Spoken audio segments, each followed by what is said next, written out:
Hello friends, मैं Aparna Dubey, assistant professor department of computer science, DLS PG college Bilaspur. आज हम देखने जा रहे हैं C++ प्रोग्रामिंग में the object oriented approach. Object oriented approach या ऑब्जेक्ट ओरिएंटेड प्रोग्रामिंग क्या है, इसे हम आज समझते हैं। आइए हम देखते हैं ऑब्जेक्ट ओरिएंटेड प्रोग्रामिंग क्या है। ऑब्जेक्ट ओरिएंटेड अप्रोच, जिसे हम ऑब्जेक्ट ओरिएंटेड प्रोग्रामिंग भी कहते हैं, या इसके कॉन्सेप्ट को हम शॉर्ट में कहते हैं उप्स प्रोग्रामिंग भी हम कहते हैं। तो इसे समझना है, इसके लिए हम थोड़ा सा बैक में जाते हैं। Generally basically object oriented programming, जो कि C++ जो है ऑब्जेक्ट ओरिएंटेड प्रोग्रामिंग पर आधारित हाई लेवल लैंग्वेज है। बेसिकली ये जो हाई लेवल लैंग्वेजेस होते हैं, ये कॉन्सेप्ट बेसिस पे, यहाँ पर हम ऑब्जेक्ट ओरिएंटेड प्रोग्रामिंग या ऑब्जेक्ट ओरिएंटेड अप्रोच की बात कर रहे हैं, अर्थात हम यहाँ पर उप्स के कॉन्सेप्ट की बात कर रहे हैं कि उप्स का क्या कॉन्सेप्ट है, वो किस पर आधारित है ऑब्जेक्ट ओरिएंटेड प्रोग्रामिंग। तो बेसिकली जो हमारा हाई लेवल लैंग्वेज है वो दो कॉन्सेप्ट पे आधारित होता है। एक होता है आपका प्रोसीजर ओरिएंटेड प्रोग्रामिंग और एक होता है आपका ऑब्जेक्ट ओरिएंटेड। प्रोसीजर ओरिएंटेड और ऑब्जेक्ट ओरिएंटेड। तो प्रोसीजर ओरिएंटेड और ऑब्जेक्ट ओरिएंटेड में क्या होता है, आपको ये पहले समझना जरूरी है। बहुत सारे हाई लेवल लैंग्वेज जैसे कि आपका बेसिक, पास्कल, कोबोल, ये सब आउटडेटेड हो चुके हैं, और C जो कि हम पढ़ते हैं, ये सब प्रोसीजर ओरिएंटेड कॉन्सेप्ट पर आधारित हाई लेवल लैंग्वेजेस है। और C++ जिसकी हम बात कर रहे हैं, ये जो C++ है ये प्रोसीजर ओरिएंटेड पर तो आधारित है ही, साथ ही साथ ऑब्जेक्ट ओरिएंटेड अप्रोच या ऑब्जेक्ट ओरिएंटेड प्रोग्रामिंग या ऑब्जेक्ट ओरिएंटेड कॉन्सेप्ट पे भी आधारित है। आइए समझते हैं, जो C लैंग्वेज है हमारा, वो ये अगर हमारा C लैंग्वेज है तो ये हमारा C++ लैंग्वेज है। अर्थात C++ लैंग्वेज के अंतर्गत C कैसा लैंग्वेज है, प्रोसीजर ओरिएंटेड प्रोग्रामिंग है, और C++ कैसा है, procedure plus object oriented programming है। तो इस डायग्राम से आप समझ जाएंगे कैसे C++ प्रोसीजर और ऑब्जेक्ट दोनों ओरिएंटेड है। C की सारी चीजें C++ में है, कुछ एडिशनल चीजें भी हैं। तो C की वो सारी चीजें, अर्थात POP कॉन्सेप्ट पे आधारित सारे जो C की चीजें हैं वो C++ में एज इट इज यूज होती है, प्लस कुछ एडिशनल चीजें यूज होती है जो कि OOP पर आधारित है। इसलिए C++ एक ऐसा लैंग्वेज है जो कि प्रोसीजर ओरिएंटेड कॉन्सेप्ट पर भी आधारित है और ऑब्जेक्ट ओरिएंटेड प्रोग्रामिंग या ऑब्जेक्ट ओरिएंटेड कॉन्सेप्ट पर भी आधारित है। अब बात आती है ये ऑब्जेक्ट ओरिएंटेड प्रोग्रामिंग या ऑब्जेक्ट ओरिएंटेड कॉन्सेप्ट क्या है, इसे हम समझते हैं। प्रोसीजर ओरिएंटेड प्रोग्रामिंग जो है, देखिए कोई भी प्रोग्रामिंग जब हम करते हैं तो हमारा जो मेन मोटिव, मेन उद्देश्य रहता है वो होता है डेटा। बिना डेटा के कोई भी कार्य को संपादित नहीं किया जा सकता। तो मेन कंसंट्रेशन और मेन फोकस जो है हमारे किसी भी प्रोग्राम को बनाने का, चाहे वो बिगनर्स लेवल की प्रोग्रामिंग हो, चाहे वो रियल टाइम प्रोग्रामिंग हो, तो मेन हमारा जो फोकस रहता है वो है डेटा। डेटा पर ही आधारित हमारे सारे कार्य संपादित होते हैं।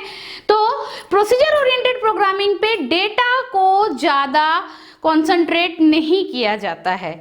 इसकी कुछ ड्रॉबैक्स हम कह सकते हैं कि प्रोसीजर ओरिएंटेड प्रोग्रामिंग के कुछ ड्रॉबैक्स है, जिसमें प्रोसीजर पर ज़्यादा ध्यान दिया जाता है, कार्य को संपादित करने पर ज़्यादा ध्यान दिया जाता है, कार्य का संपादन कैसे होगा, उसका क्या एल्गोरिथम होगा, उस पर ज़्यादा कॉन्सेंट्रेट किया जाता है रेदर देन डेटा। डेटा पर उतना कॉन्सेंट्रेशन नहीं किया जाता है। तो प्रोसीजर ओरिएंटेड का ड्रॉबैक क्या हो गया हमारा, कि इसमें हम डेटा पर ज़्यादा ध्यान नहीं देते हैं। डेटा पर ज़्यादा ध्यान हम नहीं देते हैं। किस पर ज़्यादा ध्यान देते हैं हम, प्रोसीजर पर ज़्यादा ध्यान देते हैं। यहाँ किसी भी कार्य को करने के लिए हम जनरली हम कोई भी प्रोग्रामिंग करते हैं तो फंक्शन का उपयोग करते हैं और फंक्शन के द्वारा हम कार्य को संपादित करते हैं। बड़े फंक्शन को छोटे छोटे कई फंक्शनों में भाग देकर अर्थात विभाजित करके कार्य को संपादित किया जाता है। तो ये जो फंक्शंस होते हैं, मेन फंक्शन और जो आपके छोटे छोटे कई फंक्शंस हैं, यूजर डिफाइंड फंक्शंस है चाहे प्री डिफाइंड डिफरेंट फंक्शन से आपस में कई ग्लोबल डेटा को शेयर करता है। तो चूंकि ग्लोबल डेटा शेयरिंग होती है तो ग्लोबल डेटा शेयरिंग की वजह से डेटा हाइड प्रॉपर नहीं हो पाता है। इसको आप इस डायग्राम से समझ सकते हैं। माना ये आपके कुछ ग्लोबल डेटा है और इस ग्लोबल डेटा का उपयोग कई सारे फंक्शन कर रहे हैं। ये माना कोई F1 फंक्शन है, ये आपका F2 फंक्शन है और ये आपका F3 फंक्शन है। तो ये सारे फंक्शन इस ग्लोबल डेटा का यूज कर रहे हैं। इन फंक्शंस के अपने कुछ लोकल डेटा भी होंगे जिनका उपयोग वो अपने पर्टिकुलर कार्य को संपादित करने के लिए करता है, पर चूंकि मैक्सिमम जो है ग्लोबल डेटा को शेयरिंग की जाती है तो डेटा प्रॉपर सिक्योर नहीं हो पाता है। ये इसकी जो कमी है कि डेटा ज्यादा सिक्योर नहीं है, ये इस प्रोग्रामिंग को कहीं ना कहीं थोड़ा सा वीक बनाता है। तो ऑब्जेक्ट ओरिएंटेड प्रोग्रामिंग की अब अगर हम बात करते हैं, इस ड्रॉबैक को दूर करने के लिए ऑब्जेक्ट ओरिएंटेड अप्रोच या ऑब्जेक्ट ओरिएंटेड प्रोग्रामिंग में जो नया कॉन्सेप्ट आया वो डेटा को कॉन्सेंट्रेट करके बनाया गया। तो आइए अब समझते हैं हम क्या है हमारा ऑब्जेक्ट ओरिएंटेड प्रोग्रामिंग और कैसे उसमें डेटा पर फोकस किया जाता है। तो जैसा कि हम जानते हैं ऑब्जेक्ट ओरिएंटेड प्रोग्रामिंग में डेटा ही सबसे मेन टारगेट है कि how to secure data, data को कैसे सिक्योर किया जाए। ऑब्जेक्ट ओरिएंटेड प्रोग्रामिंग का जो स्ट्रक्चर है, इसके डायग्राम को मैं आपको पहले ड्रॉ करके बताती हूँ तो हमको समझ में आएगा और अच्छे से। यहाँ हम एक बहुत इंपॉर्टेंट चीज का यूज करते हैं जो कि कहलाता है ऑब्जेक्ट। ये माना ऑब्जेक्ट ए है, ये माना ऑब्जेक्ट बी है और ये माना आपका ऑब्जेक्ट सी है। अब बात आती है ये ऑब्जेक्ट है क्या चीज। देखिए, कार्य को संपादित करने के लिए आपको फंक्शन का यूज करना ही पड़ेगा और फंक्शन के द्वारा डेटा का उपयोग करके अपने कार्य का संपादन किया जाता है। कार्य करने के लिए फंक्शन ही है और फंक्शन डेटा का ही यूज करेगा। पर चूंकि अभी जब हमने देखा कि प्रोसीजर ओरिएंटेड प्रोग्रामिंग में फंक्शन जो है चूंकि कई सारे फंक्शंस होते हैं और ग्लोबल डेटा को शेयर करता है, इसलिए वो सिक्योर नहीं रह पाता है। तो यहाँ सिक्योरिटी देने के लिए हमने यहाँ पर फंक्शन और डेटा को ऑब्जेक्ट का आवरण चढ़ा दिया है। तो ऑब्जेक्ट क्या हुआ, एक आवरण। किस प्रकार से, एक रियल लाइफ एग्जांपल हम लेते हैं। माना हमारे पास एक चॉकलेट है, तो चॉकलेट अगर बिना रैपर के है तो वो ज्यादा सिक्योर नहीं है। ज्यादा सिक्योर नहीं है कि मतलब वो प्रोटेक्ट नहीं है आपके एनवायरनमेंट से। पर अगर उस चॉकलेट पे हमने एक रैपर चढ़ा दिया, एक आवरण चढ़ा दिया, तो हमारा चॉकलेट क्या हो गया, सिक्योर हो गया बाहरी एनवायरनमेंट से। मेन हमारा मोटिव क्या है, चॉकलेट है। सेम ऐसे ही प्रोसीजर ओरिएंटेड प्रोग्रामिंग में मेन मोटिव हमारा फंक्शन और डेटा ही है, पर उसके ऊपर कोई आवरण नहीं होता है। तो आवरण नहीं है तो वो सिक्योर नहीं है। पर ऑब्जेक्ट ओरिएंटेड प्रोग्रामिंग या ऑब्जेक्ट ओरिएंटेड अप्रोच में हम क्या करते हैं, चॉकलेट के ऊपर एक रैपर चढ़ा देते हैं, अर्थात फंक्शन और डेटा के ऊपर एक आवरण चढ़ा देते हैं और इसी आवरण को हम ऑब्जेक्ट कहते हैं। ये एक फिजिकल एंटिटी है और इसके लॉजिकल एंटिटी को बनाने के लिए, इसके स्ट्रक्चर को बनाने के लिए हम क्लास का यूज करते हैं। तो जो मेन कॉन्सेप्ट है ऑब्जेक्ट ओरिएंटेड प्रोग्रामिंग का वो है ऑब्जेक्ट, और या आप कह सकते हैं क्लास एंड ऑब्जेक्ट। यही मेन कॉन्सेप्ट है हमारे ऑब्जेक्ट ओरिएंटेड अप्रोच का। बिना क्लास के और क्लास का बिना ऑब्जेक्ट क्रिएट किए कोई भी प्रोग्राम ऑब्जेक्ट ओरिएंटेड प्रोग्रामिंग में पॉसिबल नहीं है। और यही एक नया कॉन्सेप्ट है और एक एडवांस कॉन्सेप्ट है जो कि हमारे डेटा को क्या कर रहा है, सिक्योर कर रहा है। तो देखिए, जैसे हमने ऑब्जेक्ट लिया हुआ है, हर ऑब्जेक्ट में अपना क्या होगा, डेटा होगा और इस डेटा को यूज करने वाले क्या होंगे, फंक्शन होंगे। यहाँ पर भी क्या होगा, आपका डेटा होगा और इस डेटा को यूज करने वाला क्या होगा, फंक्शन होगा। यहाँ भी क्या होगा, आपका फंक्शन होगा और इस फंक्शन को यूज करने, जो फंक्शन के द्वारा यूज किया जाएगा, डेटा होगा। तो यहाँ पर क्या होता है कि डेटा आपस में कम्युनिकेट नहीं करते हैं, अर्थात ग्लोबल डेटा शेयरिंग यहाँ होती ही नहीं है। हर कार्य को फंक्शन के द्वारा, ऑब्जेक्ट के फंक्शन के द्वारा संपादित किया जाता है। देखिए, फंक्शन आपस में कम्युनिकेट कर रहे हैं, किसी भी ऑब्जेक्ट के फंक्शन, ऑब्जेक्ट ए के फंक्शन, ऑब्जेक्ट बी के जो फंक्शन है, आपस में कम्युनिकेट कर रहे हैं। और ये जो फंक्शन है ऑब्जेक्ट ए का, ये अपने डेटा का यूज कर रहा है, ना कि दूसरे ऑब्जेक्ट के डेटा का। ठीक इसी प्रकार से आप इस डायग्राम से समझ जाएंगे कि हर एक ऑब्जेक्ट का जो डेटा है उसके फंक्शन के द्वारा यूज किया जा रहा है, बाहर के फंक्शन के द्वारा उसके डेटा का यूज नहीं किया जा रहा है। अर्थात बाहर के फंक्शन के द्वारा किसी दूसरे ऑब्जेक्ट के डेटा का एक्सेस करना पॉसिबल नहीं है। हाँ, विशेष परमिशन पर आप उसे एक्सेस कर सकते हैं। तो इससे क्या हुआ, हमारा सबसे पहला जो हमारा एडवांटेज हो गया वो क्या हो गया, हमारा जो डेटा है वो क्या हो गया, सिक्योर हो गया। तो हमारा डेटा सिक्योर हो गया। जो हमारा मेन ड्रॉबैक था प्रोसीजर ओरिएंटेड प्रोग्रामिंग का, वो यहाँ पर दूर हो गया ऑब्जेक्ट ओरिएंटेड प्रोग्रामिंग में। तो जो हमारा ऑब्जेक्ट ओरिएंटेड प्रोग्रामिंग का मेन कॉन्सेप्ट है डेटा को सिक्योरिटी प्रोवाइड करना, किसके थ्रू, ऑब्जेक्ट के थ्रू। तो इस प्रकार से हम अपने डेटा को क्या कर देते हैं, सिक्योर कर देते हैं। तो यहाँ पर हम क्या करते हैं, डेटा पर मेन कॉन्सेंट्रेट करते हैं, ना कि हम ऑब्जेक्ट पे, डेटा पे ज्यादा कॉन्सेंट्रेट करते हैं, ना कि हम प्रोसीजर पर कॉन्सेंट्रेट करते हैं। यही मेन फीचर है जो हमारे ऑब्जेक्ट ओरिएंटेड प्रोग्रामिंग अप्रोच को क्या करता है, बहुत इंपॉर्टेंट बनाता है। और इसीलिए जो हमारे लैंग्वेजेस है जैसे C++ हो गया, जावा हो गया, ये ऑब्जेक्ट ओरिएंटेड प्रोग्रामिंग को ही फॉलो करता है। तो आइए समझते हैं इसके कुछ जो हमारे फीचर्स हैं, कौन कौन से हैं ऑब्जेक्ट ओरिएंटेड प्रोग्रामिंग के। सबसे पहला फीचर जो हम देखने जा रहे हैं वो है कि importance is on data rather than procedure. Importance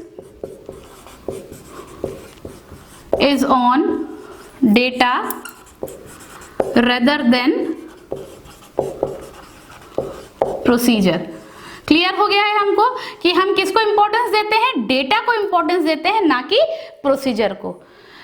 और इसका जो दूसरा आपका फीचर्स है या दूसरा जो आपका फीचर्स है वो है program are divided, programs are divided what, known as object.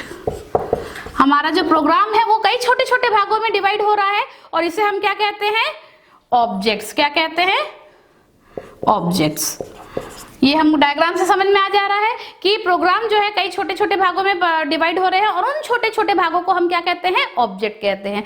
चूंकि ये ऑब्जेक्ट में छोटे छोटे भागों में डिवाइड हो रहे हैं और हर ऑब्जेक्ट का अपना एक डेटा है और उस डेटा को यूज करने वाला एसोसिएटेड फंक्शन है, ये सब इंडिविजुअल है, तो बड़े ही आसानी से आवश्यकता पड़ने पर आप और कई ऑब्जेक्ट्स को अपने प्रोग्रामिंग में क्या कर सकते हैं, जोड़ सकते हैं और कई ऑब्जेक्ट क्रिएट कर सकते हैं। तो चूंकि यहाँ पर डेटा सिक्योर है तो यहाँ पर जो तीसरा फीचर हो जाएगा, डेटा आर हिडन। डेटा क्या है, हिडन है, छुपे हुए हैं and can not access by, बाहरी फंक्शन के द्वारा इसे एक्सेस नहीं किया जा सकता है, and can not access by external function, बाहरी फंक्शन के द्वारा इसको एक्सेस नहीं किया जा सकता है। तो हमारा डेटा सिक्योर हो गया यहाँ पर। और यहाँ पर ये जो ऑब्जेक्ट है आपस में कम्युनिकेट किसके थ्रू कर रहे हैं, हमने देखा object A, object B, object C आपस में कम्युनिकेट किसके थ्रू कर रहे हैं, फंक्शन के थ्रू कर रहे हैं। तो objects are communicate, objects are communicate through functions. किसके थ्रू कम्युनिकेट कर रहे हैं, फंक्शन के थ्रू ऑब्जेक्ट्स क्या करते हैं, कम्युनिकेट करते हैं।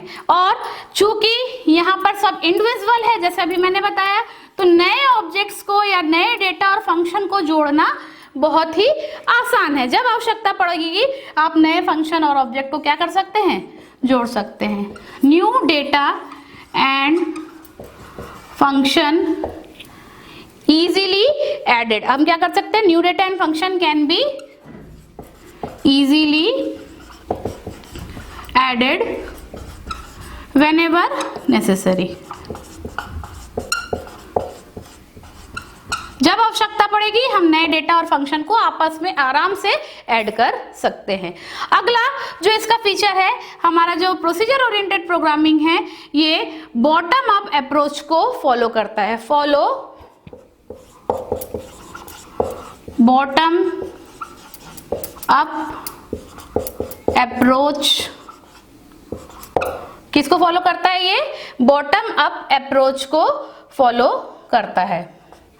Bottom up approach, bottom up approach का मतलब है प्रोग्राम को डिजाइन करने में, in program design. Bottom up approach मतलब नीचे से शुरुआत कर रहे हैं, हमारा जो मेन कंसंट्रेशन है कार्य कैसे संपादित होगा, नहीं, डेटा को सिक्योर करना हमारा मेन काम है, इसलिए हम कहते हैं फॉलो बॉटम अप अप्रोच। तो ये जो मेजर कॉन्सेप्ट है, मेजर फीचर है हमारे ऑब्जेक्ट ओरिएंटेड प्रोग्रामिंग का कि हम डेटा को बहुत अच्छे से सिक्योर कर सकते हैं और हाइड छुपा भी सकते हैं। और रियल वर्ल्ड प्रोग्रामिंग में बेसिकली जो मेन कंसंट्रेशन रहता है वो डेटा पर रहता है, इसलिए ऑब्जेक्ट ओरिएंटेड प्रोग्रामिंग में डेटा पर ज्यादा ध्यान दिया जाता है और यही कॉन्सेप्ट है हमारे ऑब्जेक्ट ओरिएंटेड प्रोग्रामिंग का। Thank you.